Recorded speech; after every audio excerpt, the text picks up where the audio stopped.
Hello, everyone. Hello, hello, hello. Welcome, welcome, one and all, to Satsang. As you can see, uh, I'm outside again. It's actually a little cool, but there's no wind. So, and I get the best reception here. So, this is where I've decided to do Satsang today. Um, Welcome to November.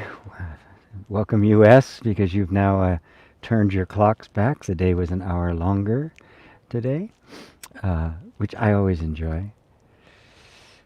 But I love doing these outside because it's just so quiet and still, and there's no wind, so it's not really cold. Although the temperature is only about 60, it's not very warm. But it's absolutely delightful. I actually do have a line on a apartment I'm looking at. Um, so, because we can't do this in the winter, that we're not going to be able to do. So, everyone, if you would be so kind as to say hello, tell me where you're watching from, and if you are brand new to Satsang, with me or with anyone, and non-dual teaching and the like, by all means, please let me know, because it helps me to know how I can frame answers to cover every level of understanding that might be here. Some people who are very, very senior, who have been on this path for a long time, and others that are quite brand new. So I just love knowing where everybody is listening from, because later when I go through and I read the names, you'll find out it's all over the world. So once again, welcome to Satsang, and as always in Satsang, I encourage everyone to ponder the most significant question in the human kingdom. It's not a question that's ever proposed in school, even in graduate school. This question never comes up. We don't hear about it in the media. It's not discussed in churches. None of that. And that question is simply, who am I? Who am I? Now, most people, if you ask that question, they immediately say, well, and they give their name, what they do, where they've been, where they were born, how old they were, right? The gender, the race, all of those kinds of things. But those are all peripheral, right? Those are all actually concepts. Right? Yeah, this body is a particular color and a particular gender and a particular shape and size and all of that. Right? But is that actually who I am? Am I my conditioning, my memories, my experiences, the stuff that all the stuff that I was taught? Was any of that original equipment? The question, who am I, when it's really posited correctly, can lead you into a completely different world. And that's the world I want to bring you into. That's what satsang is all about. Satsang simply means a communion with the truth. And interestingly enough, in Sanskrit, where that word originates, it comes from two words, sang, which means communion or community, and sat, which means both truth and being. So for the next 2 hours, more or less, más o menos, I want you to really make that question the most important one. Right? Because to answer the question, who am I? To come to know who you really are. It dissolves all doubts, it eradicates all confusion, and it resolves all of earthly problems. Because all of our earthly problems, all of our difficulties, all of our suffering, all of our frustrations, all of it arises out of the mistaken identity, thinking of yourself incorrectly, not knowing who you actually are, and instead believing a completely different version of you that isn't who you are. This is the whole nature of the non-dual approach to spirituality, which to me is the only spirituality there is. Because it's either got to be non-dual, which means it takes in absolutely everything. There's not, it's true here, but it's not true over there. That can't be the truth.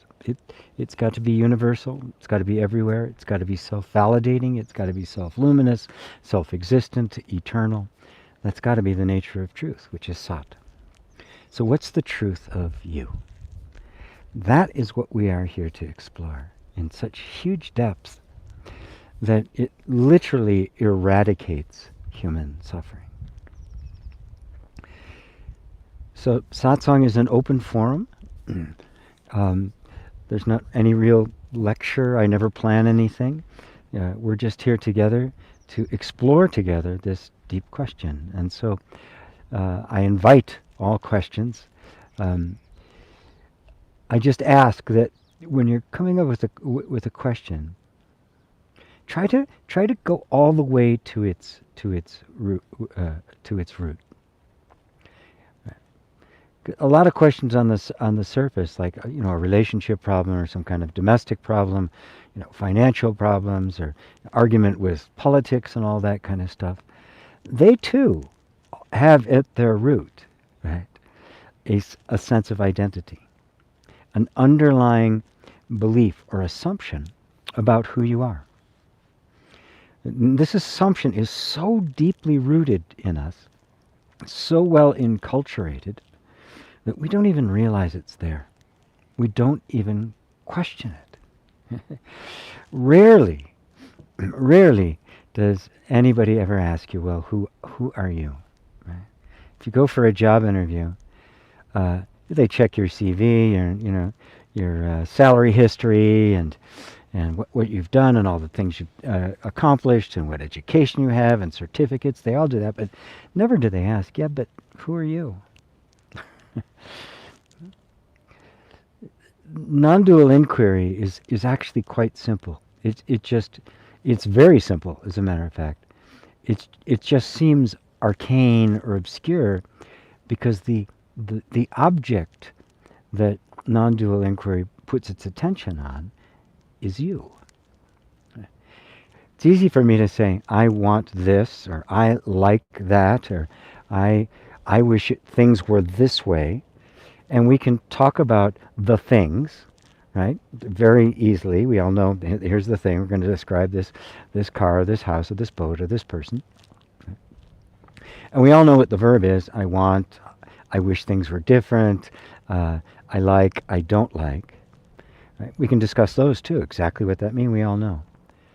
But what about the I? How often do we turn towards the subject of all of those sentences and make it the object of inquiry? Who is the I? When I say I want something, how many times a day you say the word I? Thousands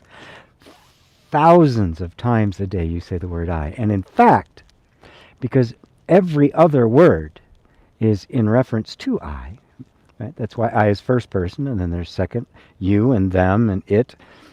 Those are all relative to that I. So in fact, directly or indirectly, you say I. Every thought you have is about I.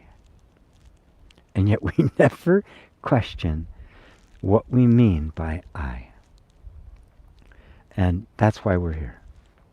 That's the whole purpose of this kind of inquiry. That's the whole purpose of this path. Who is the I? And if we really explore it, we begin to find that all the ways we've assumed, all the ideas we had about ourselves, have actually been concepts. They've been ideas that we've inherited. We've never questioned them. It's a bunch of assumptions about who I am, and not the actual knowledge of it. Every time you use that word I, The mind immediately is referring to something. It's got something in the background that it believes that I is referring to. And it's never right. So here in satsang and in the meditations that I do during the week, this is what we're here to explore. We are here to explore that I, not the I we think we are. We want to go beyond that. We want to transcend that I, the conceptual I or the psychological I, to find the real one. Because there's a real one here, right? There's something very real that is hearing my words right now, that's seeing my face on the screen and the trees behind me and the computer that it's appearing on. There's something here that is cognizing a very real present consciousness. Now that's clearly you, right? Take away take away the body, take away all of your senses, and you'd still be here. You wouldn't have access to those senses, but you'd still feel like presence. You'd still know you were here, wouldn't you? You don't need any external reference. You don't need anybody to verify this for you. Not even somebody with a lot of letters after their name with enormous authority. You don't need them to say, I'm here. I'm really here. I want you to just ponder that for a moment. Just the simple sense of your own existence. We don't look at that very often. The place from which everything is seeing and everything else is reporting to. The point of cognition. Now, the materialist says that this point of cognition is some little structure in the brain up here that manages to remember stuff, even though the cells are turning over all the time. There's some little structure in there. Right? It's never been located. It's never been identified. As a matter of fact, there are several medical doctors who have concluded that with neurologists who have concluded that consciousness is not in the body because they cannot identify any kind of structure to it. And this is going back like 30, 40 years. That was talked about. Okay, so we can leave the body out, right? We can leave the thoughts out. Yet you are conscious, aren't you? It is absolutely undeniable. This is what I want you to put your attention on. Now, it's not easy to put your attention there because you can't see it. The body you can see, things you can see, trees and faces and the like, those you can see. Right? But this you can't because it's where you're looking from. And no matter what you do, you can't turn around quick enough to see you. So the withdrawing of attention from objects, be they psychological or emotional or experiential or relational, whatever the objects are, drawing your attention away from them because they're clearly what's being perceived. They're not you, the perceiver.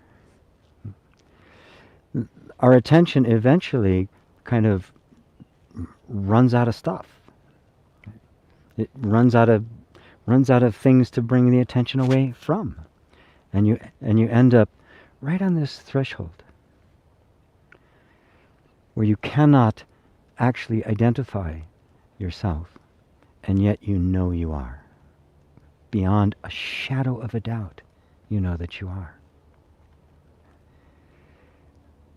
In non-dual practice, for lack of a better word, because it's not really a practice, when you're actually looking at something, you don't practice looking, you just look, right? But Um, at that point where we have completely removed yourself, removed attention from everything that's being perceived, and you can't see yourself. This is the threshold of self-realization, because you are there. And it's here where the most important question gets asked, the one I started this with: who am I? Okay? Because if you say, who am I, the mind will give all sorts of descriptions, all of the body and the mind, the emotions, the nervous system, and all of that. Okay? But this, right, you can't identify it with anything. And so that question, who am I, seeks into a place where there is no conceptual answer. The answer does not come as any kind of thought or idea or feeling or experience. It's simply realization. Well, on that note, I've gone off on that a bit. Let's say hello to people, and I invite all of your questions. Please dig into your hearts and come up with whatever you'd like to ask. That's what Satsang is about. Hello, Faith in Algeria. Faith. Good to see you. Dave and Elaine. Hi, GP and everyone. Greetings from Southeast England. Looks like it's just you and us. Faith, yeah. Seeing maybe technical issues. I don't know. It's kind of slow growing today. I usually have quite a few more by this time, but I didn't go on early at all. Anyway, Eva in Poland. Hello, Eva. Marlo. Hello, Marlo. You're in Michigan, Wisconsin area. Rosario in Spain. Daryl Sanders in Maryland. Lydia in Germany. Hello, Lydia.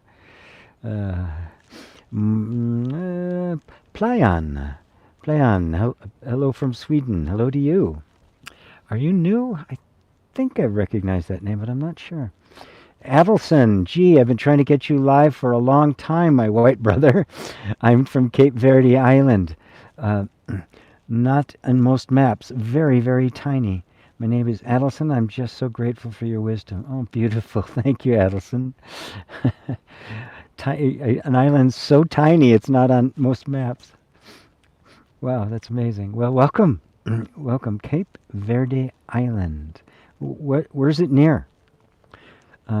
Snezalea, hello to you. Penny, hello Penny, and Andrew. Ava, sent you an email. Andrew, I've been listening to Nisargadatta. He is very direct. Nisargadatta is one of the greatest sages of all time. Also one of the most explosive characters. Yeah, just an interesting character personally. But it was Nisargadatta that introduced me to this path. I was aware of non-duality. I just kind of had deduced it myself from other things that I had learned. But it was when I read "I am that," it was just so clear and just so direct. It just changed me forever. So I totally agree. Ramana, him, Papaji, Muji, my teacher, are pretty much the only people I listen to.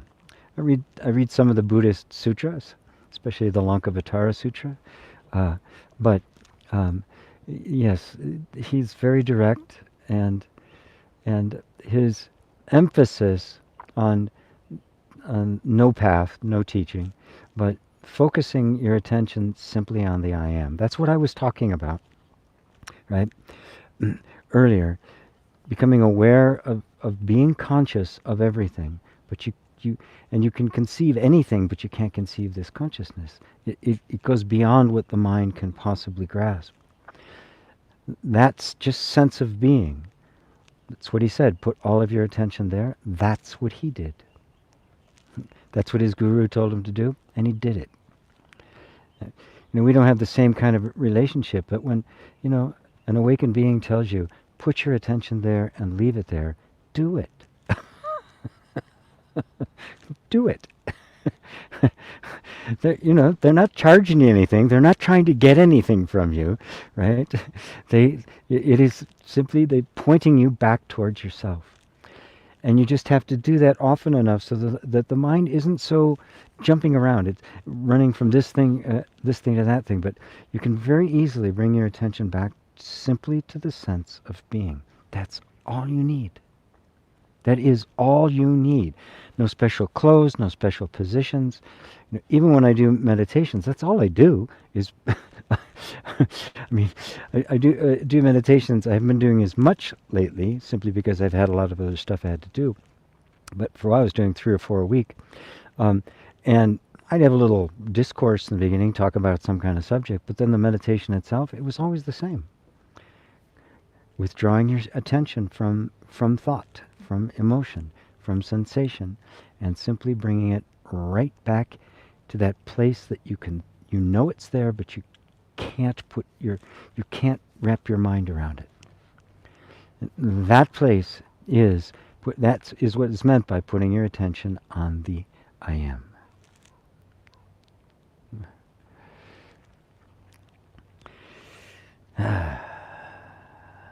Anything more about Nisargadatta? No, not right yet. Dave and Elaine, we've been buffeted by Storm Aiden. And this Thursday we go into national lockdown again. But we listened to another episode of your radio show with our morning coffee today, so all is well. Yay. Yes, I guess, well, you guys in Europe are so much more intelligent than we are in the U.S. I mean, you guys went through the lockdown the first time, came out of it, things were okay, anticipated a second wave, going to lockdown again, you'll come out of it again. The U.S., we've just got politicians arguing about it, right? And everybody, it's a hoax. It doesn't exist. It's not real. It's mind control, right? Or everybody's, no, the sky is falling. The sky is falling. They refuse to even go out of the house. It's like it's neither of those, right? As always, there's a flow between it. But the U.S. is in its second wave, and we never got out of the first because we just didn't really have any kind of leadership or anything. So I admire how intelligent and calm and civilized you guys in Europe, actually most of the world, other than here. So all is well. We have the internet, so we can still communicate. We can still have communion with one another, and of course we actually don't need anything at all. I keep hoping that all the people who have not been able to go out will actually spend some time meditating on the I am. I can always hope.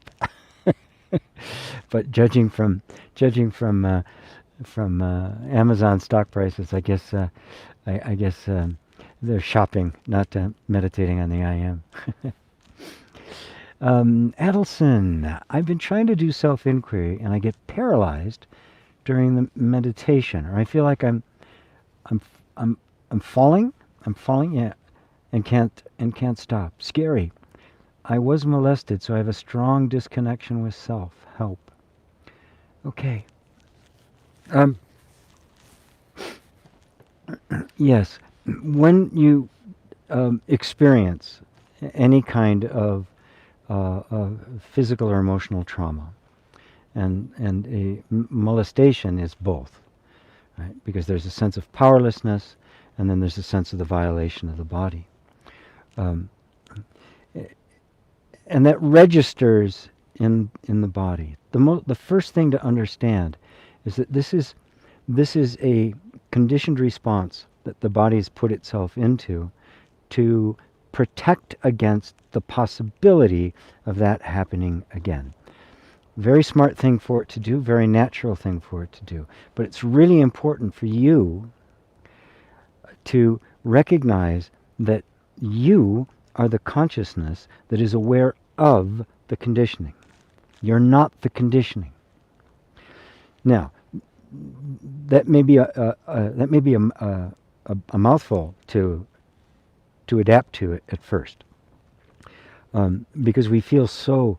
I mean, the sensations and feelings and emotions in the body are very, very intimate, right?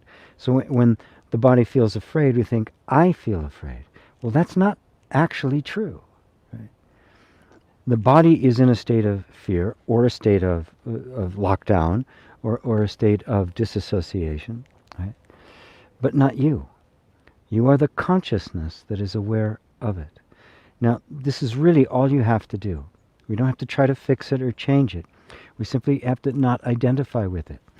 Once you don't identify with it, you empower yourself to create a new environment, an environment that is actually safe.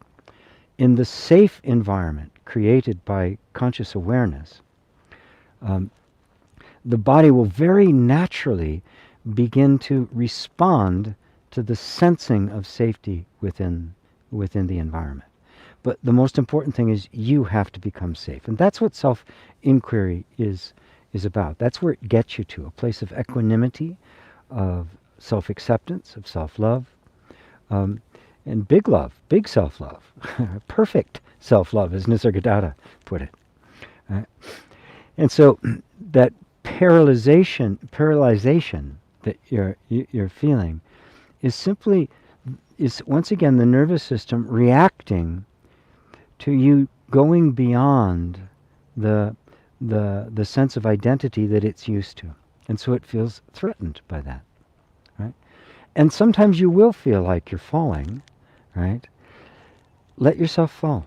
Where are you going to go? You're sitting there, right? Where are you going to go? You're not really falling. It's a sensation, right? You are falling away, or actually, more accurate, you're not falling. The false idea of you is falling away, right? From your perspective, you're so used to identified with it, it feels like you're falling, but you're actually not. It's falling, right? Now, if I've got no other point of reference and something is moving away from me, I can't tell if I'm moving away from it or if it's moving away from me. The fact of the matter is you're always there, right? You're always you.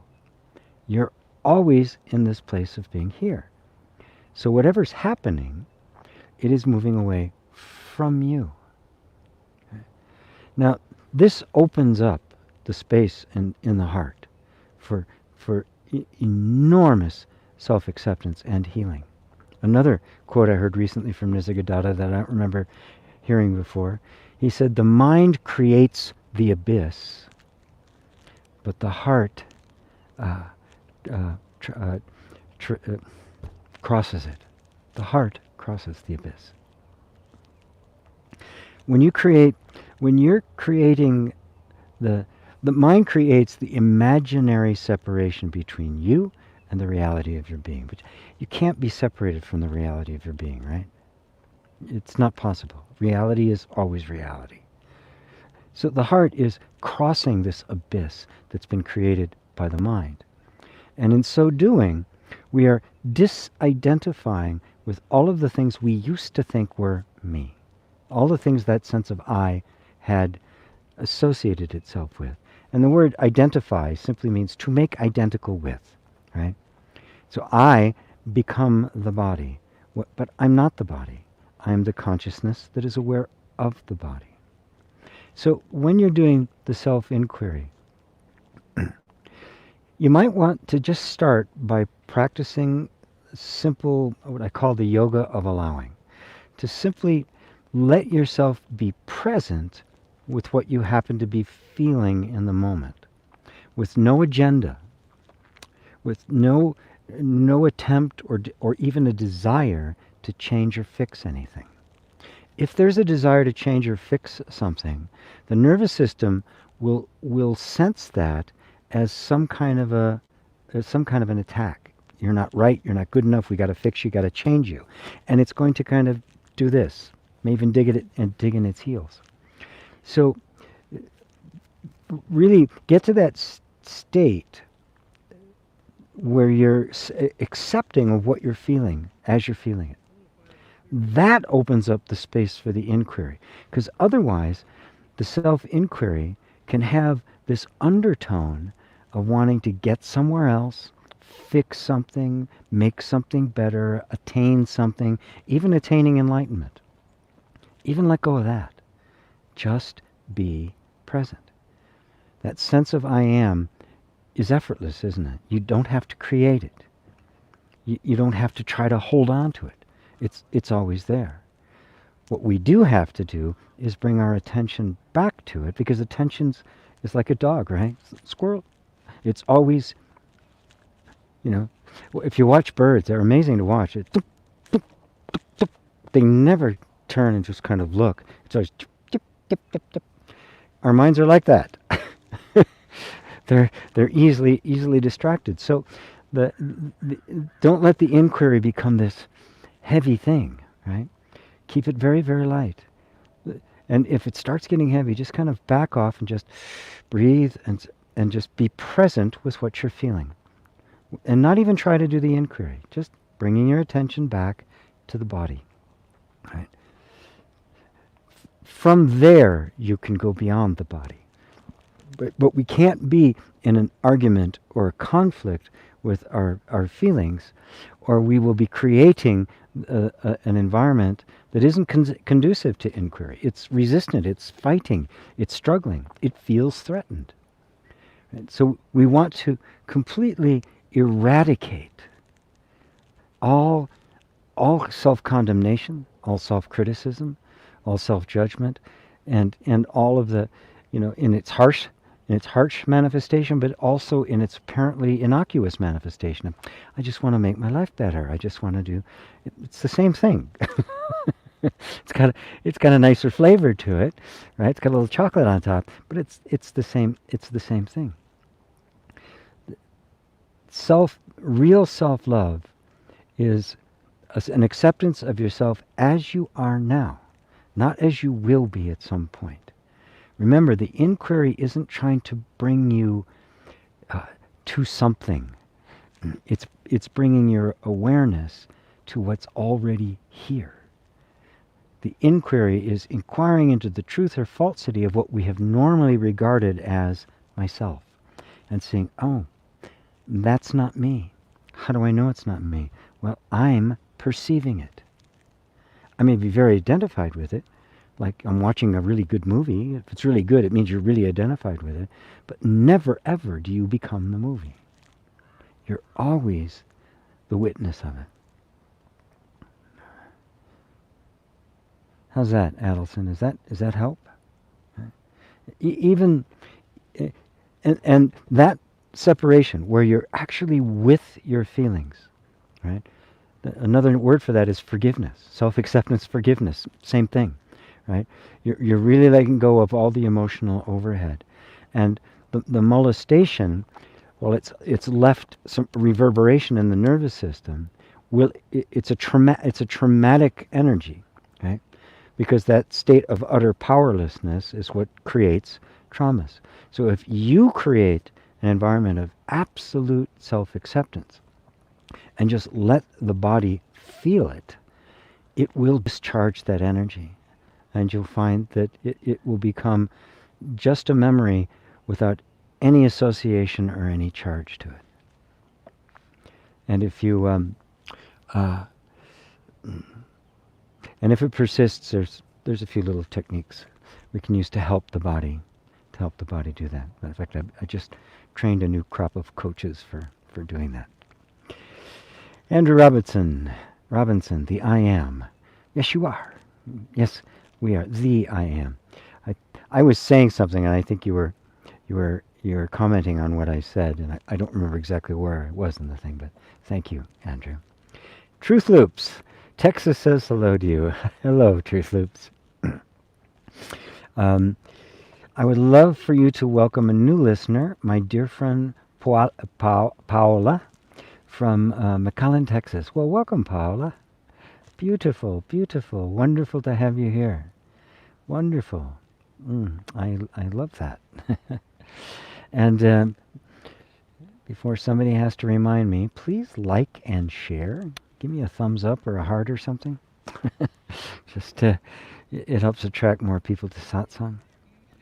And welcome, Truth Loop's dear friend, Paola.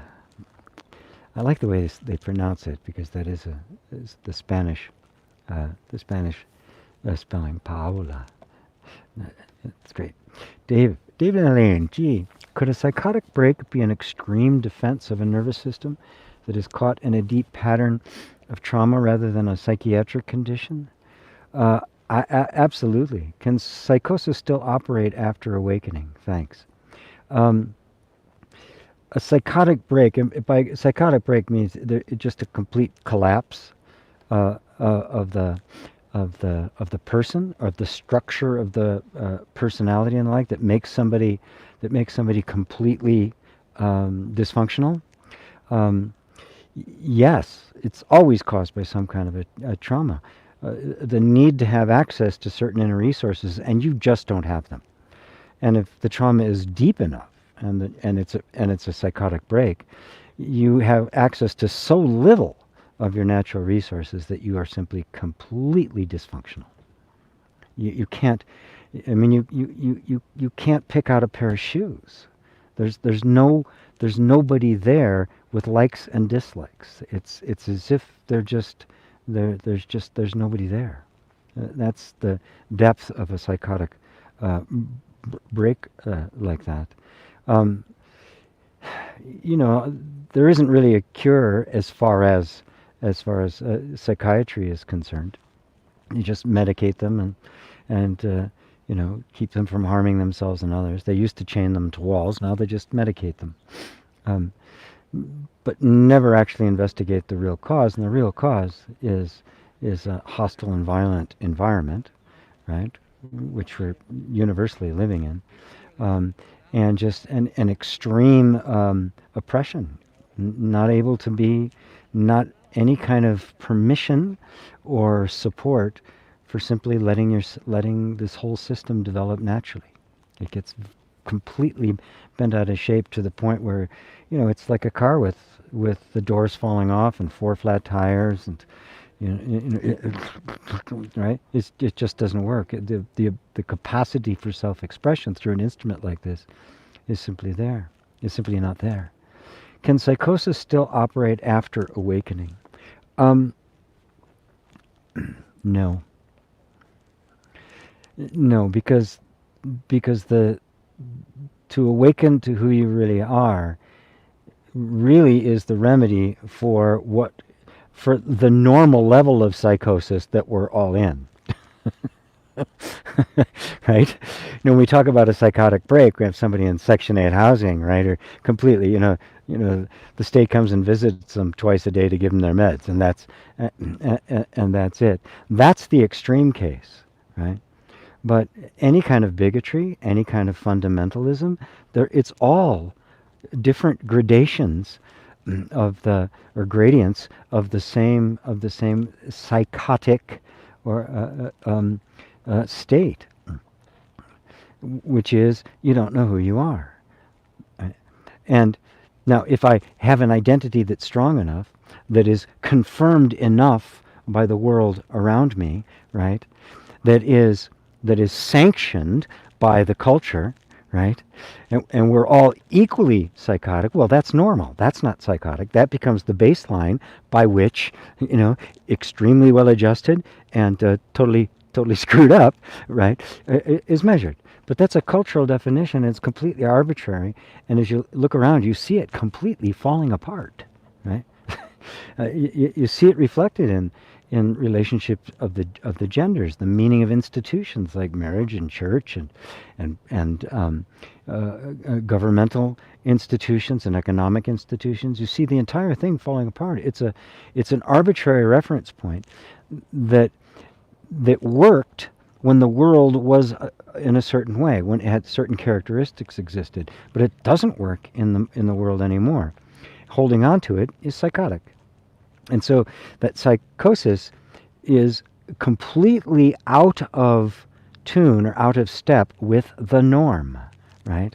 Well, now the entire culture is growing increasingly psychotic, right? So I say that because everyone, except the awakened being, is some gradation, some scale, 1 to 100 of psychotic.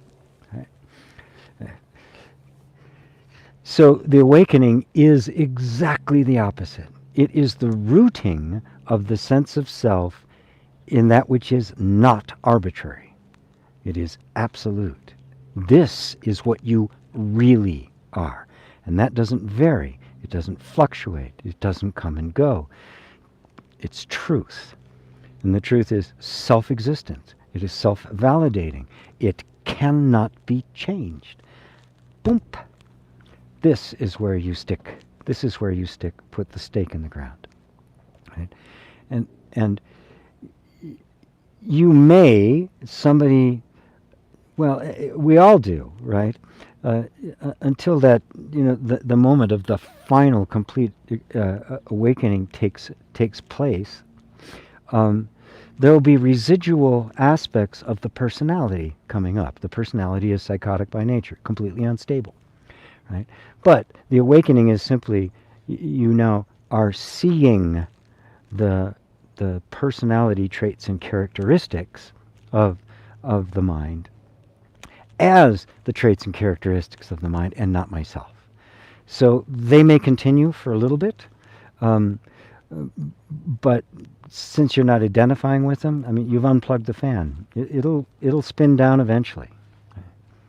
So does that answer it for you, David and Elaine, my dear friends?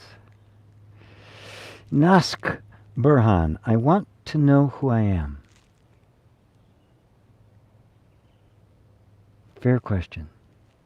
Okay. Let go of everything right now. Drop everything. Every idea, every concept. Drop every memory and association. Right? Your name, your gender, everything you know about yourself. Just drop it. You can do it. Who you were, what happened to you, experiences, childhood, all of that. As a thought in this moment, just drop it. Which means simply take your attention away from it. Don't engage at all with memory or any associations, anything of the past. And all projections of the future, all your aspirations, what you'd like to be, what you'd like to accomplish, how you'd like the world to be. Just drop it. Disengage. Don't give it any attention whatsoever.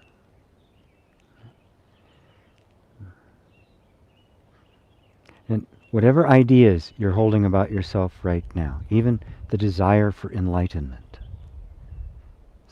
drop it. Just put it aside.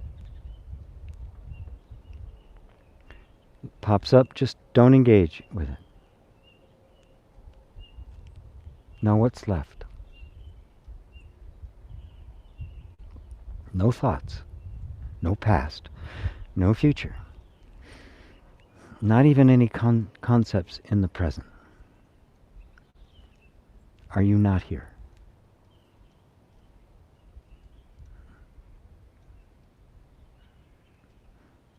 Can this ever go? Do you need any thoughts to simply experience being?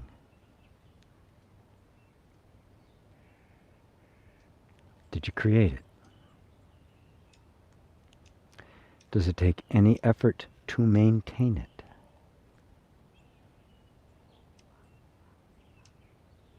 Can you find a beginning to it? Can you find an end to it? Now, without referencing anything other than what's here,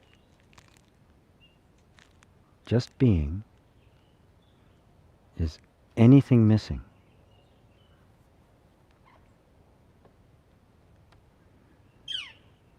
Now this sense of being, can you get rid of that? Can you drop that?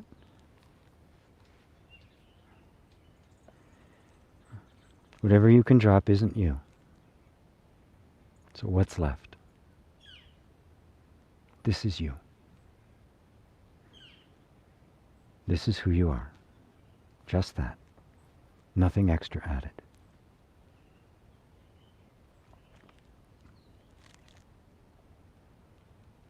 How's that? Nugj? Not sure how to pronounce your name, but how's that? This is you, without anything extra added. Disposing of everything that isn't you. But you can't get rid of you. You cannot disengage from you. You cannot drop anything of you.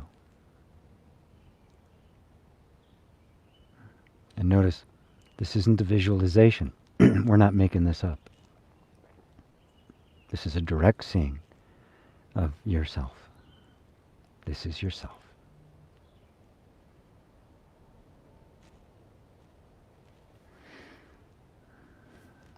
Let me know how that is for you. Nazrin in Ireland. Hi, Nazrin. Sarah Sands in France. Hi, I just sent my doctorate off to the formatter. Yay! I will mail it tomorrow. I am tired. I could not have done it without you. I love you. Thank you. Oh, Sarah, that is such great news. Wow. Beautiful, beautiful, beautiful. Congratulations. I'm so happy I got to be a part of that and watch that develop. Addleston, Cape Verde is in the west coast of Africa near Senegal, colonized by the Portuguese. Oh, wow, thank you. Penny, what is emptiness? One of the friends shared about her mom's passing that she didn't feel sadness and sorrow, but emptiness. I felt her energy as she was describing her experience and wanted to explore. Anything else? Okay.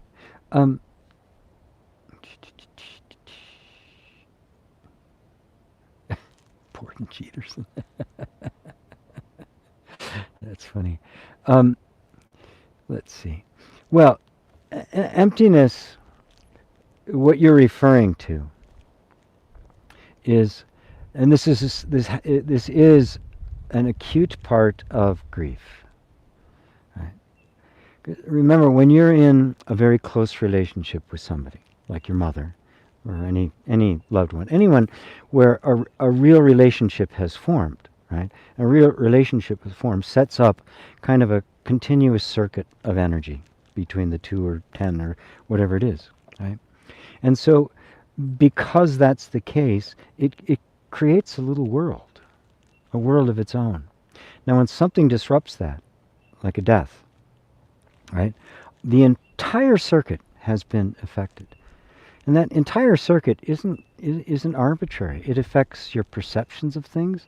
It affects how you see things. It affects the meaning things have. And so when somebody really dear to you gets lost, it's as if nothing has any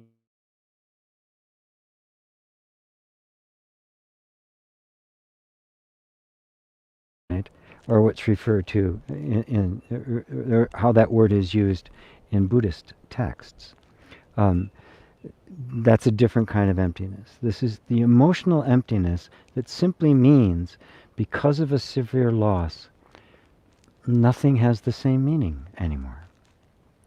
Right? If you're in a close relationship with someone, the meaning of things around you has been colored by that relationship. And that's the way it should be.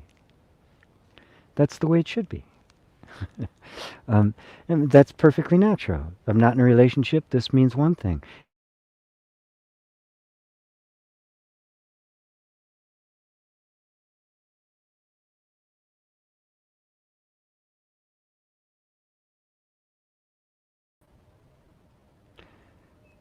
Oh, just lost the internet there for a second. We look fine. Sorry about that. Where are we? Go back here to Penny. Hope you guys heard all of that. It just suddenly went blank on me. But so this is the nature of a relationship, and it should be like that. Right? If it's a close, intimate relationship, you want to share with them. Right? There's this beautiful interchange, and this is the celebration of life. This isn't bad. There's nothing wrong with it. This is perfectly natural, and it is perfectly natural that when that's broken and suddenly somebody disappears, your whole life has to readjust itself.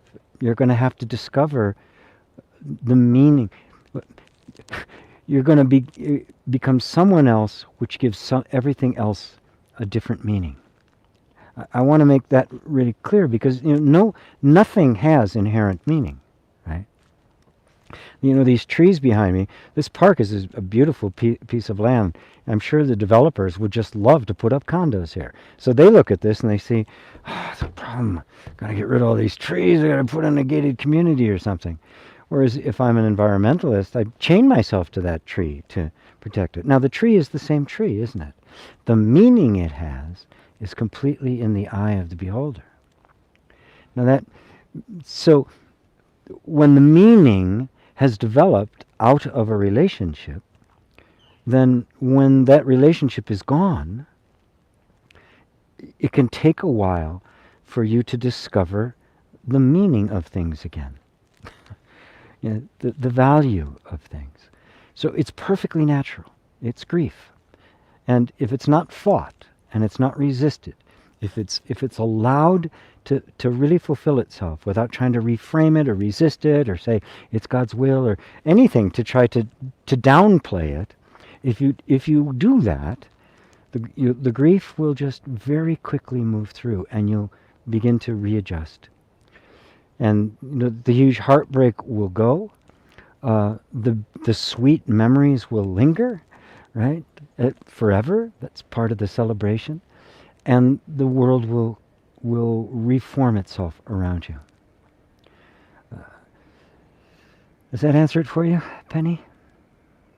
You can feel that too, and others. You can just kind of feel. You're sensitive to the energy of others.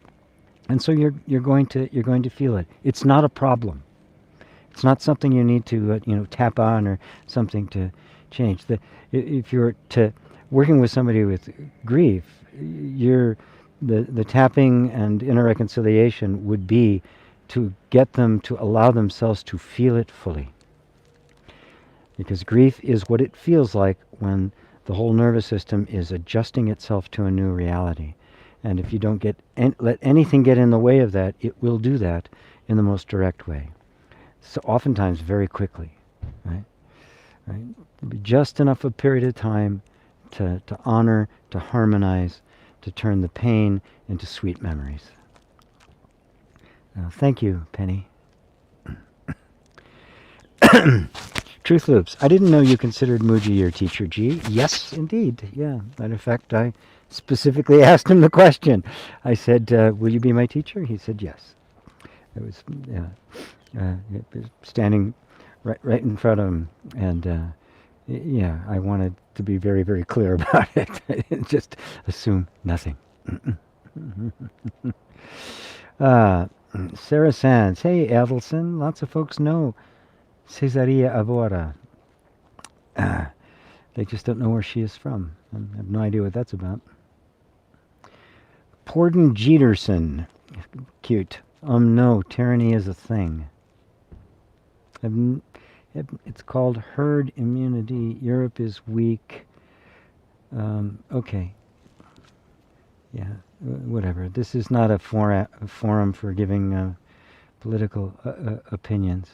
If you have a question about truth, the meaning of life, and the discovery of the true self, I'm all for it. Tyranny is a thing. Yeah. Yeah, as I mentioned, it's easy to take a position. Nothing is as simple as it seems. And taking a position is simply a way of trying to avoid the ambiguity and complexities in an effort to try to keep ourselves safe. Enough of that. Andrew Robinson, can you talk a bit about the the silence. I sense it. I've heard self-realized people talk about it, but I'd like to know more. Okay. Um, well, we'll do the exercise like I did with Adelson just a bit ago. I think it was Adelson. No. A name I couldn't pronounce. Bursak or something like that. Um, withdraw your attention. Right? Just bring your attention away from thoughts, emotions, and sensations. Mostly thoughts because they kind of dominate us. The past, right? We ruminate about the past. This happened and this happened, but put all that aside. And the future, oh, I would like it to be, and I wish it could be different, and we got to do it like this, and couldn't the world be better? Just set it all aside. Okay? Don't have to throw it out. It'll be there when you get back. But for now, just put it aside. And just bring your attention back simply to the sense of your own being. Now, without thoughts, right, they can be there, but without engaging with them. You're sitting in this place of just watching them. And you're watching emotions, and you're watching sensations, right? So without those, what do you have? Silence. Silence and the self are one and the same. Emptiness, it's another word for it. Stillness, ananda, peace, shanti. It is simply the beingness without reference to thought. See, without thought, it's completely still, isn't it? Doesn't move, doesn't change, doesn't shift.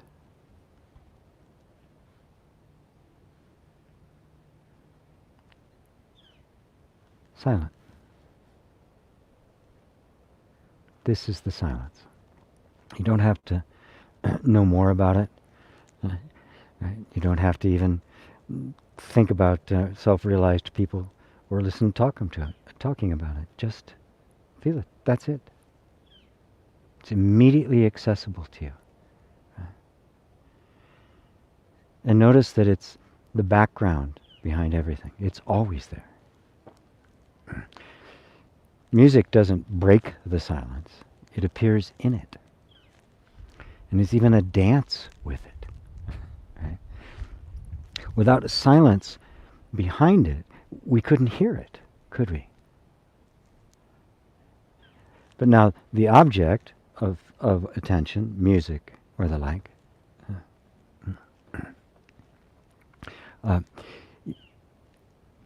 that gets most of the attention because that's the nature of attention. It wants to go towards something.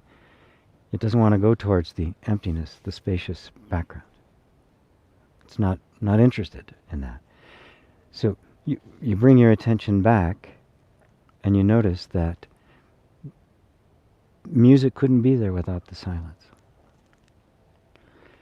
A good choreographer, especially modern ballet, is as aware of the setting as they are the people on the stage. Because the people on the stage, the dancers on the stage, the attention is brought to them because of the background. That's why modern dance, the stages are pretty sparse.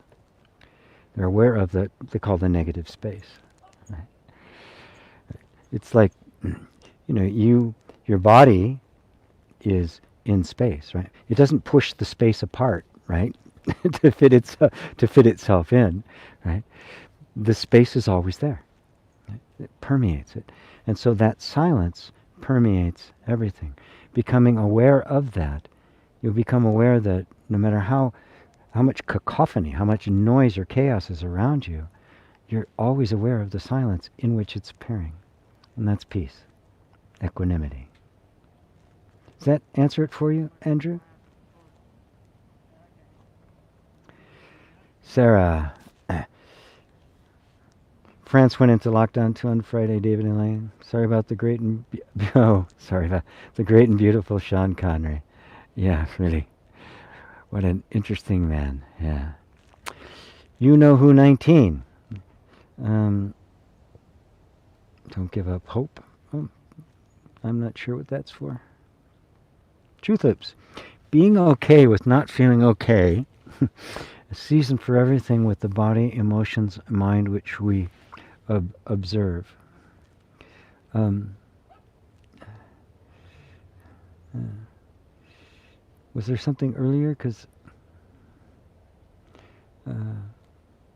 well, being okay with not feeling okay. Yes, actually, you can take that even a step further, and that is something saying it's okay or it's not okay is the mind, right?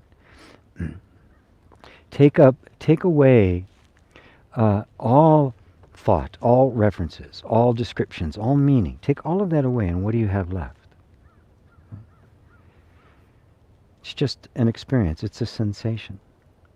Right? So yes, a step is to let yourself be with an uncomfortable feeling. Right? Don't resist it. It doesn't do any good because it doesn't get rid of it. It just maybe suppresses it for a little bit.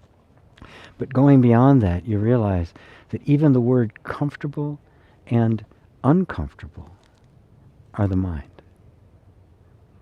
creating yet a very subtle division. And so you can get to the place where it is just pure sensation, neither good nor bad, neither up nor down. It just is. And with that, there's no resistance left in the mind. And the end result is there's no suffering. So there is a beautiful step that can be taken. Right?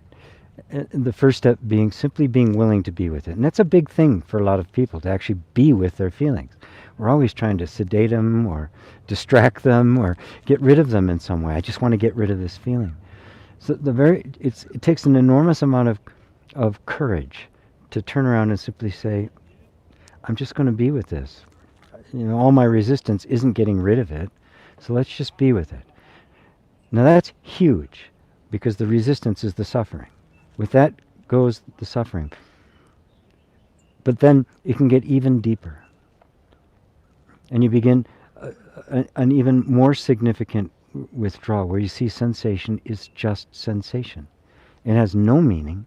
It has no actual effect. Right? It may mean, okay, something in my body needs to be fixed, but it'll have no overhead. It'll have no intensity about it. All of those are concepts. All of those are ideas laid on top of it. So it starts with being okay with not feeling okay, as you said. But there's a beautiful depth to which it can go.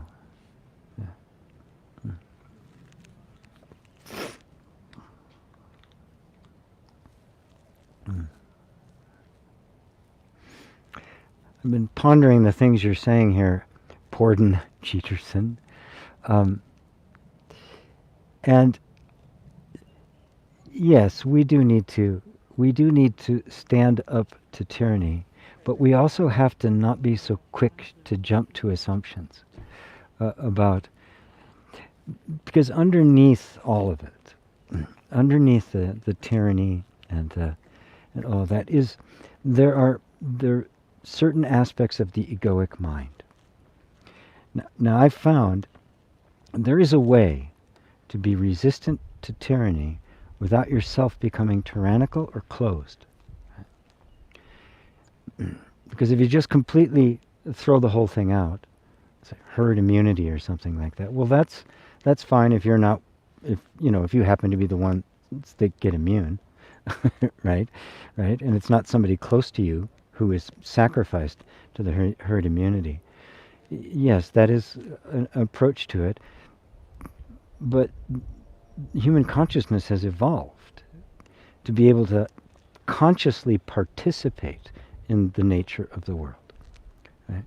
So we don't want to just kind of like throw our throw certain people to the wolves, and at the same time we don't want to do anything unnecessary. Okay?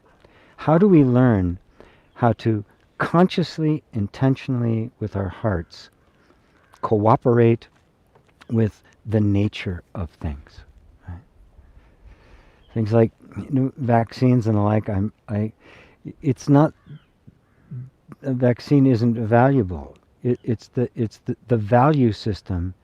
It places profit above people, and the love of money is the root of all evil. Therefore, they can't really be trusted, right? And you can't trust what they say. The only thing I'm trying to say is, don't get harsh, right? Because it's tyranny, it's tyranny. We'll be seeing tyranny where there isn't, and we'll be missing it where there is. And that's really what's happening, right? The media has got people doing this to one another, where the real culprit is sitting over here controlling the media, right? It's not right or left. They're the players on the stage. They're the home team and the visiting team, and they go back and forth. They're an obscuration. Right? The real culprit is deep in all of us, deep in the egoic mind, right? And it's there that it needs to be rooted out. As Christ said, before you pull the sliver out of your brother's eye, pull the log out of yours. If we do not see absolutely clearly with the open heart of love, there's absolutely no way we'll fix anything. We'll substitute one tyranny for another, one stupid government for another, and it'll just keep happening over and over, because it is simply grinding over the same territory. Shiva's wheel is still going strong. It takes a different approach. It is an internal approach. It's a heartfelt approach that can see clearly in every good moment. It can only see clearly because you've taken your own colored glasses off. Right? Love. Love. Love. Learn what that really means. First the love of self, and then the love of other. Yeah. So, anyway, thank you, Porden. Jay, hello, G. I got one sloka for you from Gita. I'm actually translating it. It says, whoever does not use their karmendriyas, or the hands and feet to perform actions, and just thinks of performing duties, is committing a sin. Sin might not be the right word to use. Well, sin's got a lot of overhead, especially in the West. It has a very different meaning in your world, in India. I know you're in California now, but you're from India, right? I think that's right. The original meaning of the word sin was simply miss the mark. It got turned into this horrible thing that it's become now, but really is basically it's a mistake. It's a misperception. It's a misconception. It's an illusion, right? And what he's pointing to in the Gita is that every effort and every intention creates karma, be it good or bad. Right? Now, a lot of people think, okay, well, I'm going to create good karma, and then eventually I'm going to have 10,000 years of heaven. Well, it's 10,000 years, but it will be over. The real mission is to transcend karma. Well, how do you transcend karma when our world is nothing but action and intention? I mean, I'm acting now, right, doing this, right? So I'm creating karma. Well, what Krishna pointed out brilliantly in karma yoga is you're acting with no attachment to the results. If you have attachment to it, you're missing the mark, right? You think that what you're doing serves a particular purpose, and that particular purpose benefits you, right? So the reference point is always me, me, me. It's the ego. But if you completely let go of all of your attachment to results, then the ego isn't in the equation anymore. And you have become free from the karmic consequences because you're not holding on to them. And taking that one step further, the self, the reality. As a couple of times now I've brought us to this place where we're simply observing thought, emotion, sensation, and we are completely silent, unmoving. Well, that creates no karma. No karma does not apply to the self. It only applies to the action of consciousness identified with form. It does not apply to the self. And you could see, just go to the silence. It's this unmoving silence. Right? No action. Action occurs, right? But even that action occurs is just a spontaneous arising. It's not somebody doing it, right? I always like to use the metaphor of jazz. You know, a good jazz player who's improvising, they're not thinking about what they're doing. It's just happening. So the idea of life and action just happening isn't that absurd. A lot of people, how can it just happen? Somebody's got to be doing it. Well, look really carefully. Is somebody digesting your food? Is somebody growing your hair? Is somebody blinking your eyes? Or is it just happening? Everything is like that.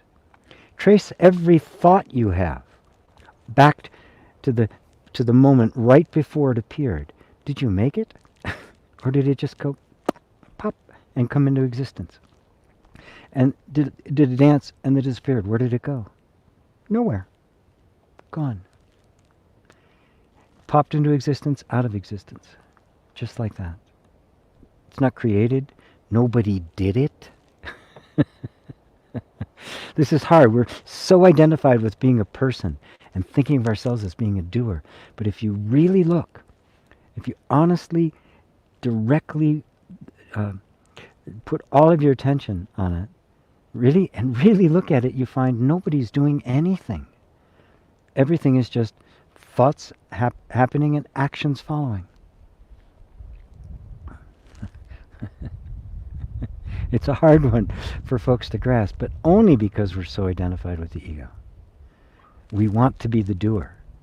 I want to take the credit. I don't want to take the blame, but I do want to take the credit. And we try to take the credit and end up usually with more blame.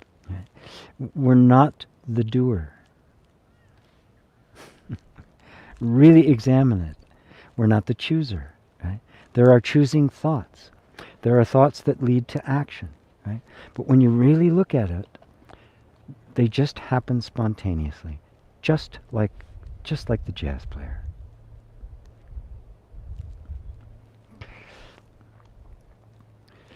David and Lane, hope the lockdown doesn't last too long. Yes, me too. Women all over the world are sad about Sean. Wow, what a man. Yeah, yes, he was an icon for sure. Adelson, yes, thank you so much. I was so crippled with addiction and dangerous behavior. Peace. Yes, I can see that. Yeah. Hopefully you've gotten some release from that. Right? Because it wasn't you who was crippled, really. Let's take, let me really go down to a whole nervous system, just trying to compensate for something it was locked into, right? And so it does, addictive and dangerous behaviors. That's what happens, right? It's okay. It's okay. You're not crippled. Remember who you are. Always come back to the place from which you are viewing. Your actual position that you're always in. And that's the space That space that opens up when you become the witness of these things, that space is love. That is the space of compassion, the space of the heart. And that will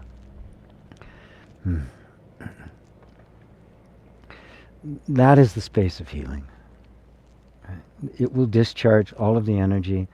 The whole nervous system will find its equilibrium, and these things will be reduced to the point where they are no longer a factor in your life. Andrew Robinson, sanctioned by the culture. Brilliant. Thanks. Many thanks, G. Same to you, David Elaine. David! Hi, G. Do you see a distinction between finding the I am and then living from the I am? Once awareness reveals itself, is there a process of learning to see with new eyes? Adjustment period? Yes and no. The seeing of the I am, as you see it, becomes identification with it, right? Because it is the I am, right? So you're not looking at it. That's the sense at the beginning. Like I have my attention on it, right? Like there's something else other than the I am. Like there's the I am and the me too, right? So that gap where we get, wait a minute, the I am, this is me. This isn't me seeing the I am the I am, right? And there's even a deeper place where the sense I am, you recognize, is actually being perceived by the imperceivable I am. You'll find that I am, the sense I am, is the firstborn. That's God. That's the creator of the universe. And you are the absolute, beyond even that, transcendent to even that.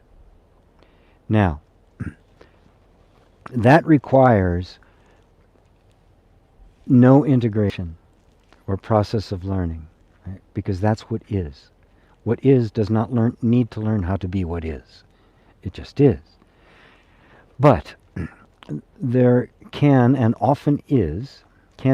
often is a period of time where the seeing of that reality permeates, colonizes the rest of the nervous system, which is still operating under the false sense of self. Right? Still creating thoughts and feelings and sensations based on the assumption that I am this separate self, that the I am is the body mind. Okay? Now, that being seen to not be so, you can feel some resistance to it. The mind will go, what, no. It'll be wanting habitually to just kind of go back to the old pattern because it's been destabilized. A lot of times people will say, I got it intellectually, but I didn't really get it. Well, that's not actually true. You got it, right? But you didn't realize that the rest of the system is lagging, right? It's behind a little bit, right? So at that point, it's simply become, you're working out with weights now. You're just exercising that seeing, because the mind, the attention will go back to the old habits of the mind, the old regime, okay? And you may even find yourself in the middle of something. Like, wait a minute, how did I got seduced again, and the attention comes back. That's quite all right. The seeing is always eternal, right? But it's just going to get deeper. Even when the attention is completely distracted, completely immersed, hypnotized by something, you realize that the awareness is still aware of the hypnosis. You're still aware. If you weren't aware, even the distraction couldn't be seen, could it? The ultimate awareness cannot be distracted. Right? So it's just attention, which is just like a flashlight of the mind, nothing more.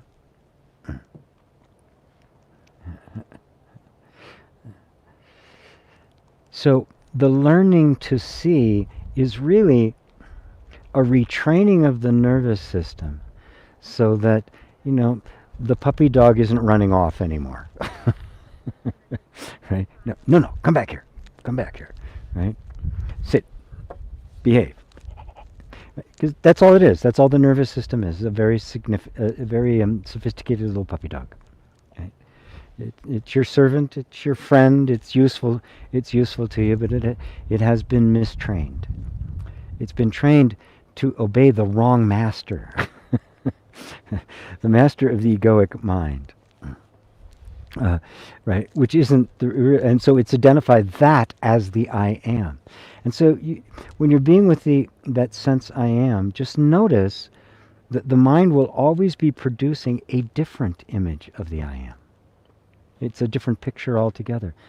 So when you think the I am or refer to the I am, the mind will have these pictures of the body and experience and memories and associations and all those kinds of things, because that's what the mind has habitually believed to be the self. But now you, consciousness, are discovering consciousness is the self, and the thoughts in the mind are not. But those thoughts have a momentum, so they will continue. Some of them may continue until this body is no more. And so you simply have to be vigilant about it. Just keep watching. Mentioned this before, but some Papa G would say that all the time. It was Muji's teacher, right? Would say you have to be vigilant. And and here's a fully enlightened master. And one of the students asked him, said, "Papa, do you need to be vigilant?" And he says, "Until my dying breath. As long as there is a body and a mind, which as long as you have this vehicle for expression, that tendency of it to identify will remain." Right? I mean, I've even heard Muji refer to it every now and then. Something will come up. It just doesn't get any attention, but it might still come up. Right? For us now, when it comes up, right, or we think, "Oh no, I lost it. I only got it intellectually. I gotta meditate 5 hours a day now," right? Which is all more the same, right? Just there it is again. There it is again, and it might just continue. The issue isn't to get it to stop doing that. The issue is for you to no longer be at all interested in it, and then it will dissipate. The nervous system will reorganize itself around the true sense of I, rather than the false sense of I, and life will be good. Everything will be harmonious. Suffering will end, and the Word will be made flesh. That's the sage. The sage is when the true I is speaking through the form. It's not someone with wisdom. It is wisdom appearing in human form. That's what the sage is. John, oops, I'm late. Change to wintertime snagged me. Well, I'm glad you're here anyway, my friend. Crispin. GP, thanks for your words, especially the ones where you describe the I am. I feel like fresh honey down my throat. Beautiful. He's got the little dancing guy too. I like that. Yes. When we go looking for the I am with the mind, we never find it. We can't. Right? It's like the sun going looking for darkness. Where's the darkness? Where's the... is it in the closet? Oh, nope. The sun opens the door and there's no darkness. Right? Or the sun even going to look for light. It's the source of light. It is the light. Right? Right? So that sense I am is just that sense, and that's all there is to it. Now for the mind it seems like, well, what's the big deal there? But to the true understanding, you realize that that's the infinite. Right?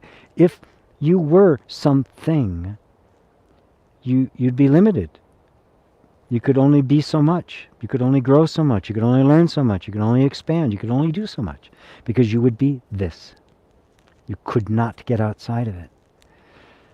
But the I am, being empty of all form, having no defining attributes, just pure being, is the pure freedom that allows any expression to take place. And that's why identification with the form, right, is the limitation. Now, it's okay that there's a form here, right, and I'm using this form, right? Fine. It's useful, because otherwise we wouldn't have much of a conversation if I didn't have the form, right?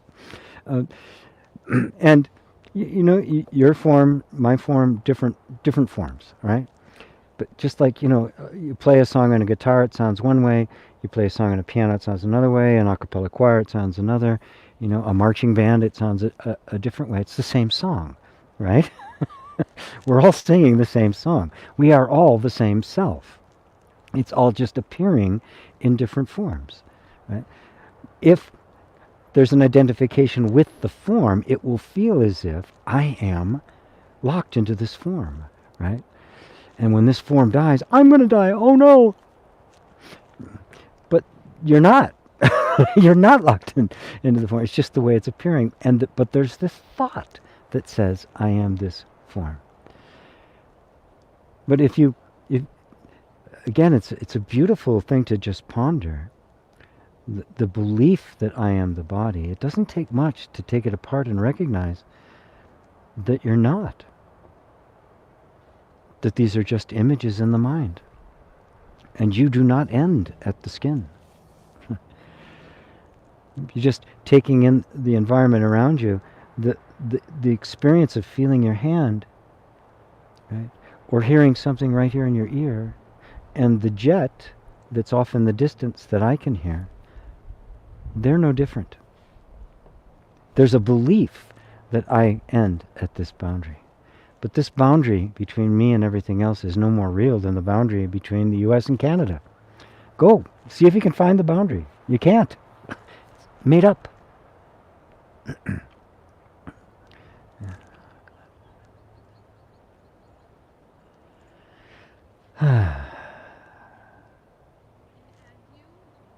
The I am. Sometimes you just sink into it and disappear. That is the you that you can't disappear, but the you think you are certainly can. There's just the sense of being, and it has no limits, it has no boundaries, it has no definition, it just is.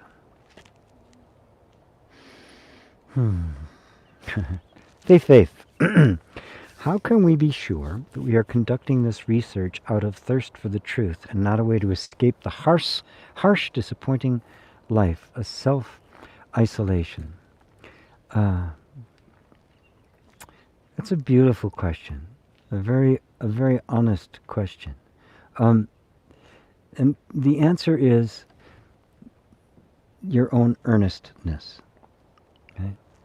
If you're earnest, truth will reveal itself. And look, why does anybody go onto the spiritual path? Right? We want to get free of suffering, and we've exhausted every other possibility. Right? Nobody starts out going this, I'm going to realize the self. No. We start out, we're going to have a lot of fun, we're going to have a great life, it's all going to be really wonderful. And then life just keeps smacking you up the head, and you get scars and bruises and the like, and you go, oh, wow, maybe there's more to this than I thought. But at first, it's always an escape from suffering. That's okay. How do you escape from suffering? Well, you find the truth. Right? So they're one and the same. Right? And little by little, with your earnestness, the desire to know the truth as the truth, for truth's sake, will replace the desire to simply get out of suffering, right? Or to simply have a better life. The search for truth, that desire for the ultimate freedom, will itself dissolve all the lesser desires, purify them, bring them closer and closer. Because every desire, even the desire that seems the most material, is actually simply the desire to be happy, right?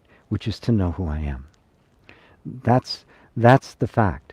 And so the essence of that desire is the desire for for real freedom.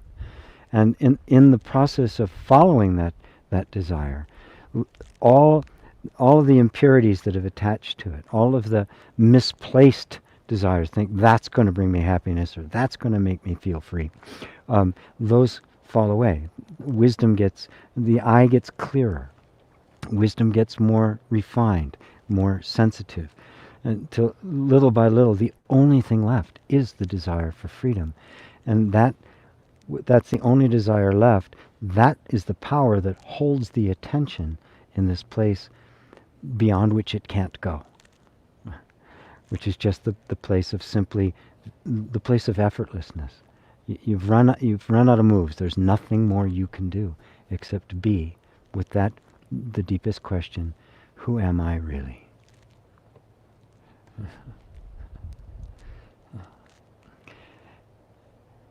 The disappointments and harshness of life serve a purpose.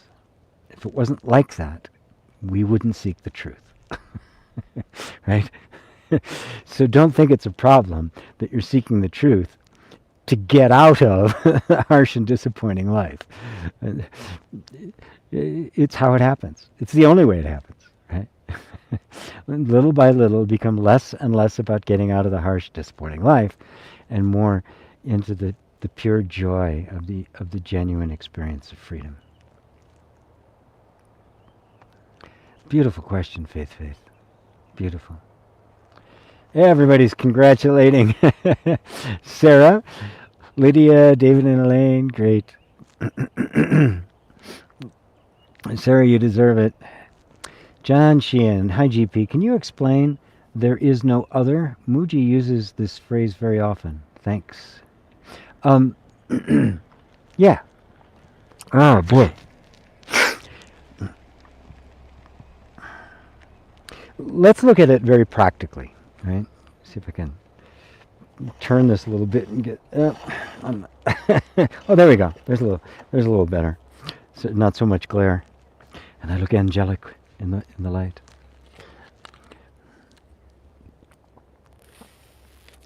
Let's look at it very, very practically. If we get too philosophical about it, we'll get kind of wrapped up in our shorts. So look at it just from your experience. Right? What you experience, your actual direct experience, is always subjective, isn't it? You never really know anybody else. You only know your impression of them, your thoughts about them, the feelings you have about them. You never ever experience them, right? I mean, if you look at the neurology of the brain, we don't see anything out there. It is an image in here, right? And somewhere in there is something cognizing that image. That's what I say is consciousness. It's not in the body. But the image itself, while we believe that what I'm seeing in my head is an exact replica of what's out there, right? It's not actually true, right? Matter of fact, even if you look at the actual image that an eye sees, it's rather pixelated. It's got a black spot right in the middle. So the clarity, the focus, all of that actually happens after the fact. The image gets massaged. It gets photoshopped, basically. The image I see gets photoshopped, and we get the picture in our head. And we think, well, that's reality. You never see anything out there. You only look at that image. So your direct experience is not of another. You never experience an other. You experience a perception of something that you don't even know if it exists out there. You have no evidence of whether it does or not. So it becomes a convention, right? So we can talk about self and other. But when you talk about other, isn't it always in reference to myself? So on a very practical level, there is no other. We don't experience an other. But we believe in an other. You know, traditionally, sages have always used the example of dreams. Your dream at night is apparently, from the perspective of our experience, it is completely objective. I'm talking to people, I'm touching people, I may be scared of people, I may be having a lot of fun with people, right? I feel it, the emotions, the physical sensations, all of it. And then you wake up and what? Completely subjective. Every single person in that dream was you. Right? We addressed them, we talked to them, that sort of stuff, but there was nobody there. It was all completely a creation of the mind. Right? And then the mind in such a state that it created an objective relationship with it, when in fact there wasn't one. It was all perceptual. Right? So this can feel kind of scary to people because we want to anchor ourselves in something that is absolutely true. I want to know this is who he is. This is who she is. People do that all the time. This is the truth. This is the right way of doing it. This is the right country. This is the right people. This is the right nationality. This is the right race. Right? And it's all subjective. It's all completely within our own minds. So we want to hold on to these things. So like, I know who this is, when you don't. So it can be a little disorienting, very disorienting for the ego, because the ego defines itself in terms of other.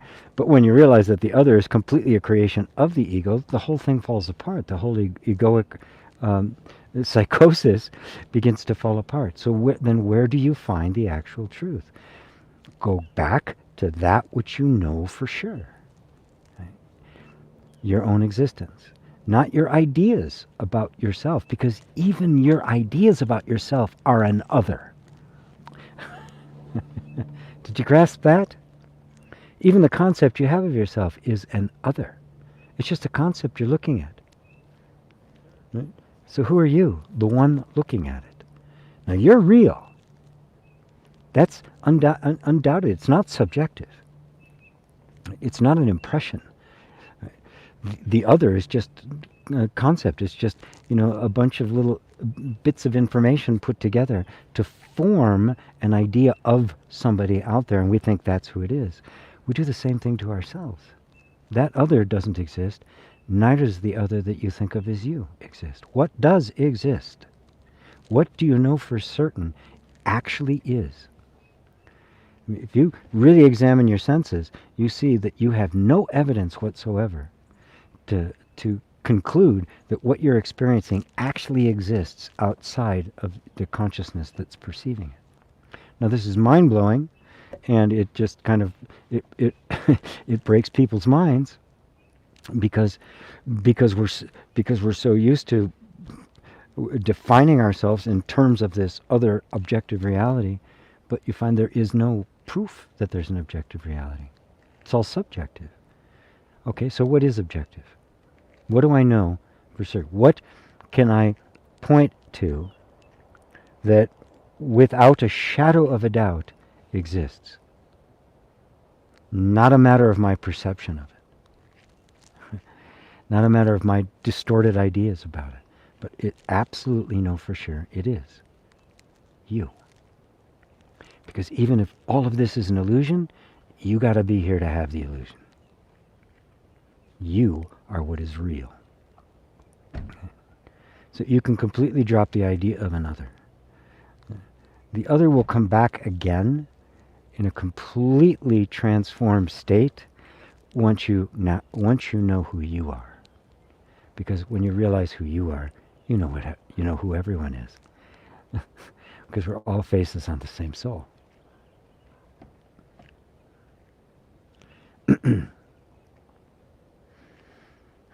Does that answer it for you, John? I'm trying to make it very, very practical. I don't want it to be a theoretical kind of thing. It's the kind of thing you examine yourself and you just realize that I really don't know anything, right? I get impressions, and then the storyteller mind takes over and creates a person as if I know them. Right? How in the world do you know? Even on the most practical level, how could you possibly know somebody who's lived, I don't know, decades of life. How could you possibly know, right? But the way the mind works is that it takes fragments of information and creates a narrative to fit it. It's called the storyteller mind, and it does it all the time. Right? There actually isn't, right? They're just bits and pieces, puts it together to form a story. You know, the translations of the scriptures are that, right? We don't have, we look about all the things that, the Bible, it's a translation of the original. Well, the original was this little scrap, right? A bunch of little scraps, they put some together, and they tried to fill in the blanks. And say, this is what it meant. Oh, what utter nonsense. But the mind wants to make up a story. It does not like not knowing, and so it creates an other, right? Where in fact there's just impressions coming, right? Our whole concept, our whole model that we hold in our head of the universe is an image formed on a bunch of fragments, and it's a complete fabrication. There is no universe except in your mind. Where are you? Here. Where is everything? Here.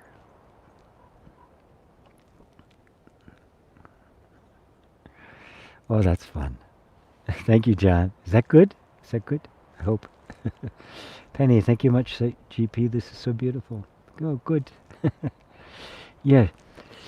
She put our stories and music on the map. Oh, talking about, I guess there's somebody famous from your home island. Andrew, thanks, GP. Best wishes. Thanks to you, Andrew. Reparin, Esser. Mind wants to shape the experience. Mind gives meaning to experience, and sometimes I can't even see what the real thing was about. He's laughing with tears. Yes, because there is no real thing. There only is that image in the mind. What's the real thing? This is what I keep pointing you back to. When people say, what's the real thing? What's the truth of this? Right? They're trying to find a perception of something they believe exists objectively. That it's out here, and if I could just get my perception right, I'll see this as it is. It isn't out there. It only exists in here. Therefore, your perception of the thing and the thing are one. That's non-duality. The knowing of something and the thing are one. The knowing of it is the thing. It doesn't exist separate from the knowing of it. The knowing of it, or the perceiving of it, is the creation of it. Creation is completely within consciousness. There's nothing out there at all. Am I going over your heads here? I hope. I hope not. I mean, I guess I hope. Freudian slip. You can't know a thing. Your knowing of it is all there is to it. That's true of everything except you. Because you are the knowing itself. You are not ever the known. You're not even the one who knows, right? You are knowing itself. Being and knowing are one. Sat Chit Ananda. Being, consciousness, and bliss. Being and consciousness. Existence and awareness of existence, right? Or existing and knowing you exist. They're one. Being and knowing are one. And so the knowing of anything is the existence of that thing. There are no things. And you are. You are what is. You are not perceived by anything else. You are not something's perception. You're not the idea of God, right? You are the absolute. You are, the buck stops here. Right? You cannot go any deeper than the I am, the I principle, right? That which actually is.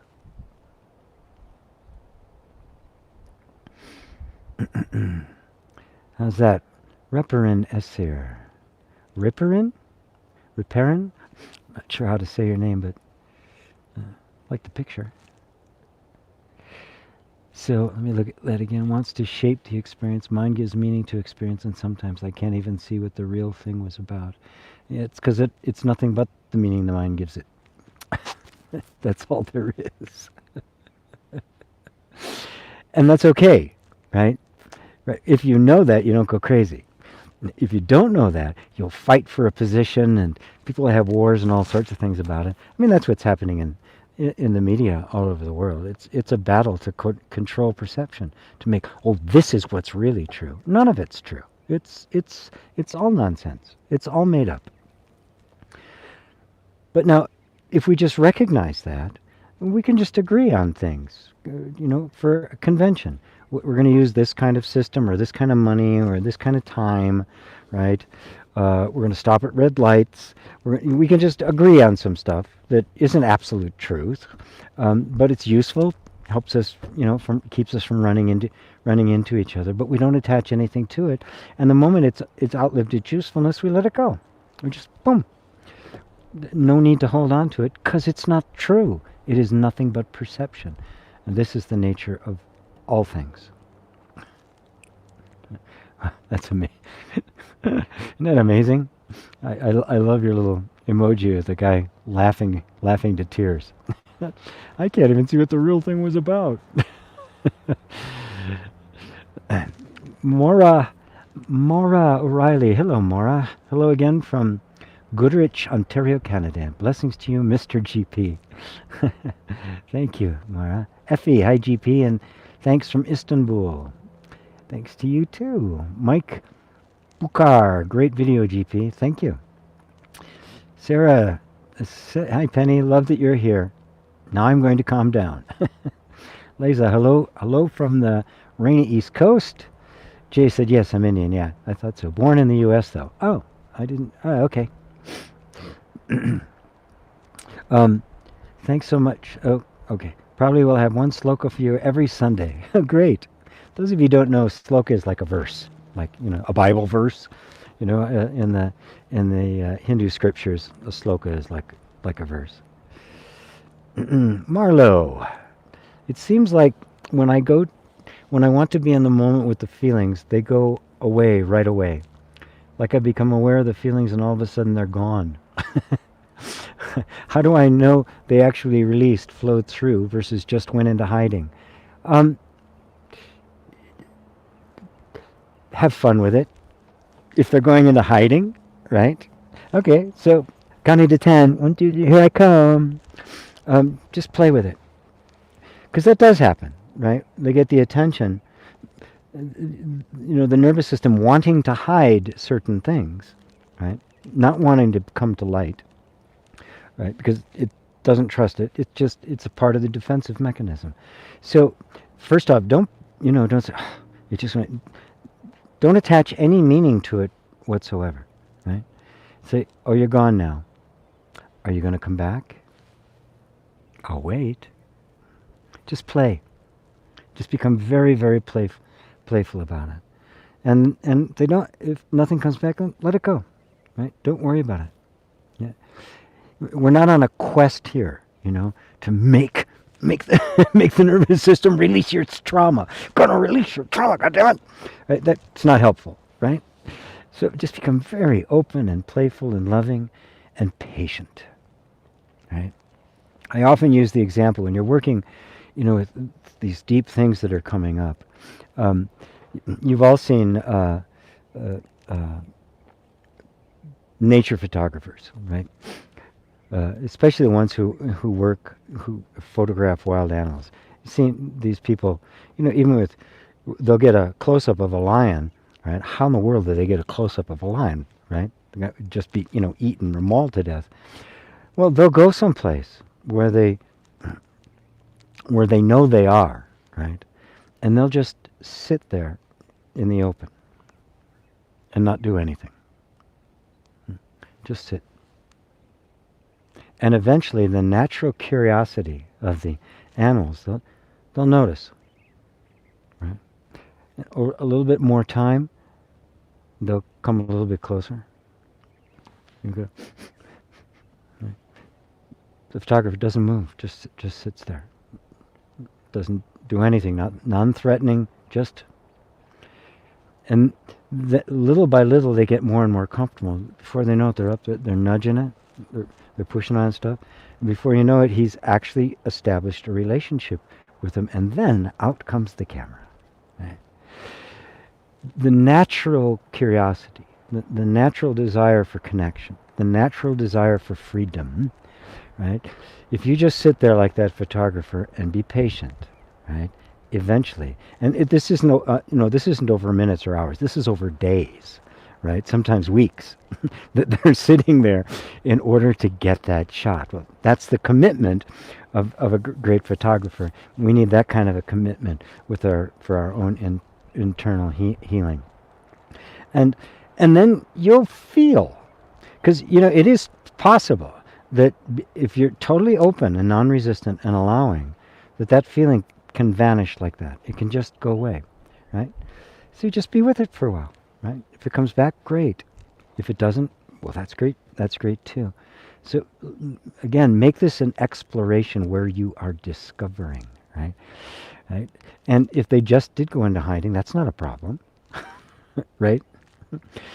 You're letting them go into hiding, just like you'd let them flow through. Beautiful, beautiful. Does that help, Marlo? Marlo's one who just went through my EFT training.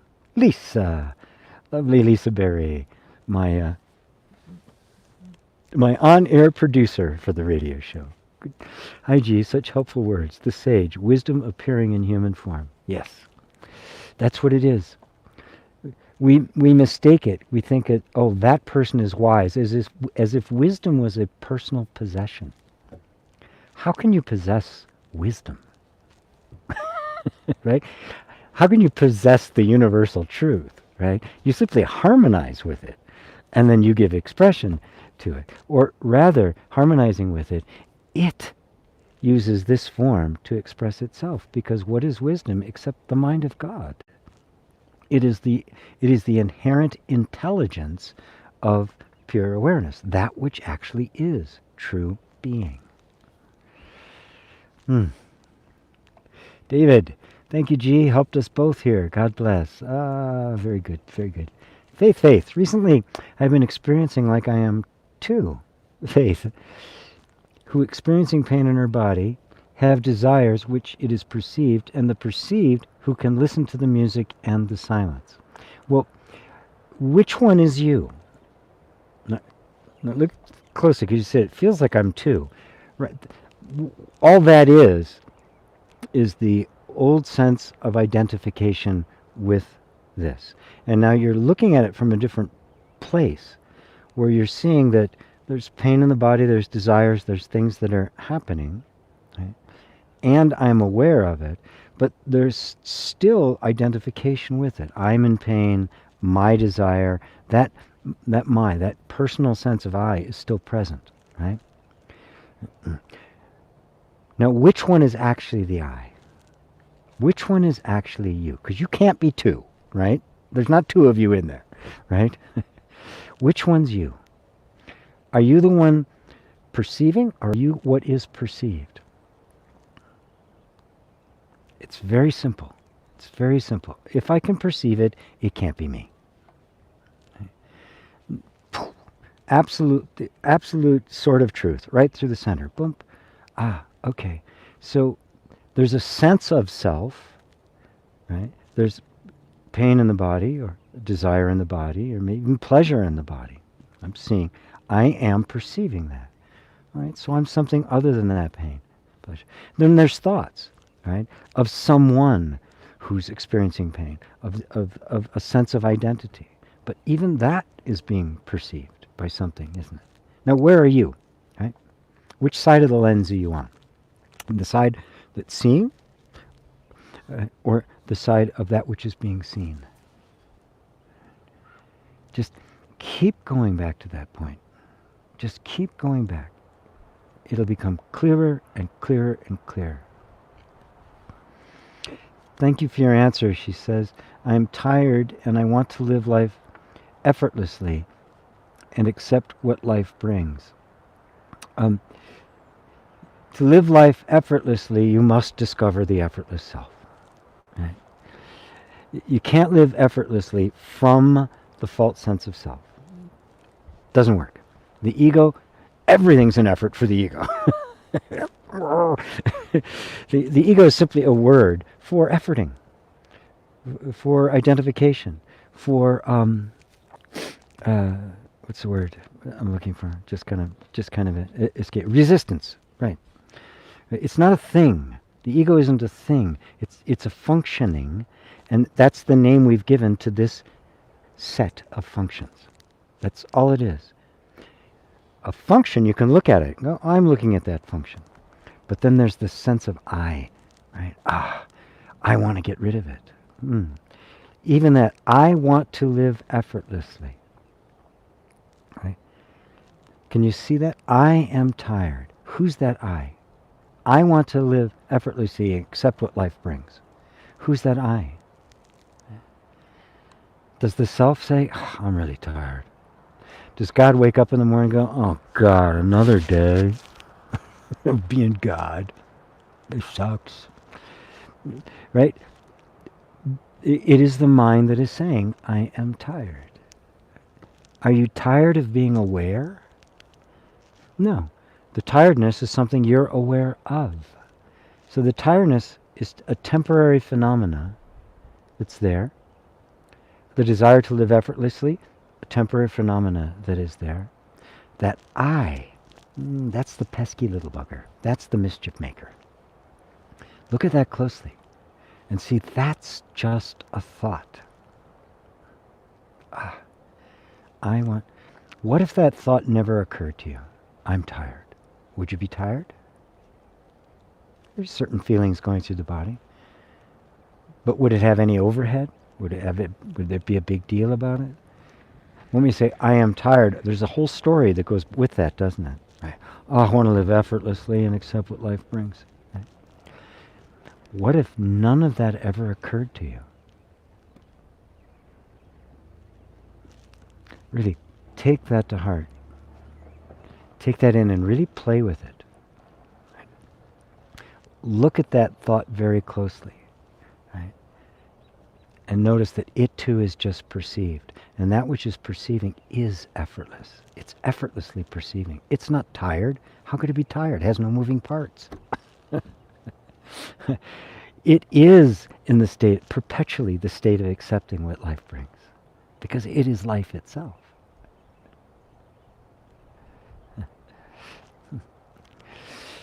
Oh, Faith, I love you.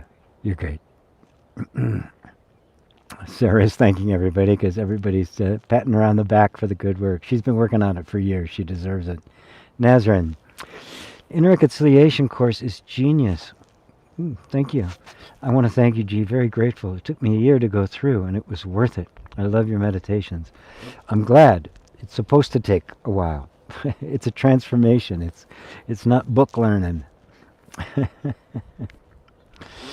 John Sheehan says, thanks, GP. I'll need to marinate in your answer for a while. It's truly mind-blowing. I love it, John. Very good. Very good. Yay. Yay, yay, yay. Yes, Inner Reconciliation. Well, I haven't even listened to it in a long time. I started level 1, 5 years ago? Was it? No. 2016, 4 years ago. Yeah, 2016. I rented a place in San Francisco for a bit, and I was hanging out. I hadn't started doing satsangs yet either. Oh, I am the perceiving. Yes, Faith, you are. Sophia B. Such a pleasure listening to you. Thank you, GP. Oh, so good to have you here, Sophia. Beautiful, beautiful. Marlo, yes, very good. Thank you. Exploration and discovering. And yes, it did help. Wonderful, wonderful, wonderful. Wonderful satsang as usual, GP. Always so grounding and brings such inner peace and recognition. Love and blessing to you. From David and Elaine. Thank you.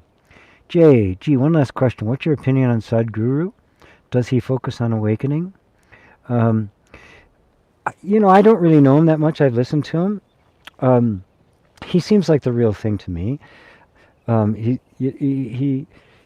He speaks on all sorts of different subjects, which on occasion I have as well.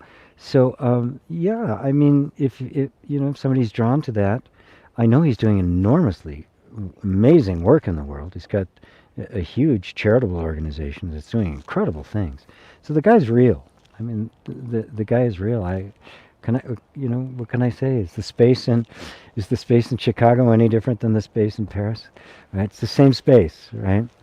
It comes in a different form. It voices itself in a different way. I never got the whole deal with the big long beard and stuff like that. I could just sleep or eat, right? Could never be into that. This is enough. So this is as guru-like as I'm going to get. But yeah, I mean, he seems like a genuinely awakened being. He's kind of funny too. I've heard him a couple of times. He's very clever. Faith. I love you, my sheik. Oh, I love you, Faith. Well, look at this, 2:01, and I've run out of questions. Perfect.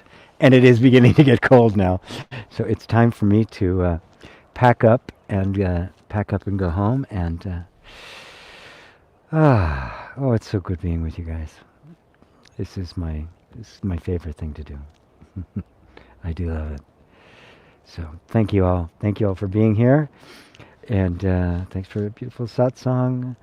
Wonderful. So until next week, or my radio show, which is on Om Times Radio, every Tuesday at 1 o'clock Eastern Time. 1 o'clock Eastern Time. And it's also, the replays are available anytime on Om Times Radio. So until next time, my friends, namaste.